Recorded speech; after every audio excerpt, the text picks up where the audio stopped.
ដែរជឿដែរថាប្រស្នាមិនខុសពីសត្វរំពេភ្លេចទន្លេពេលចាប់បាច់ឆាបា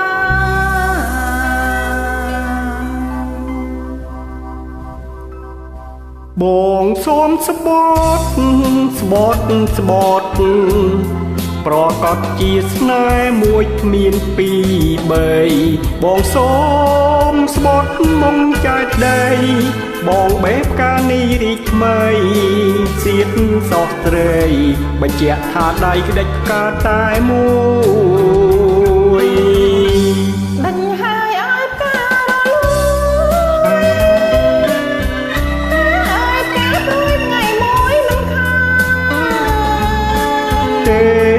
បងស្បត់ជូនកែវកល្យានស្បន់5ធាននន់ណាហ៊ានតែក្បត់ក្រុមអាវុធប្រហាចរ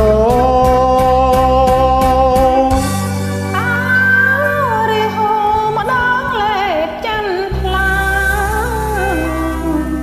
ម្ដងលេបសូរិយានរណាជឿរាហូបានមែនហើយតែបងមិនដូចស្រីស្មានរិទ្ធិស័យរកគូហៀបានផ្លាប់រួងបដូរប្រានផ្លាប់រួងបដូរប្រានមិនហ៊ានលីលាចោលគូហៀឡើយទឹកជ្រោះទៅ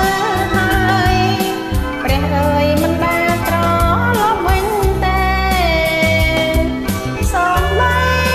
តែត្រូវណាគេស្រស់ការយហើយឃើញទេ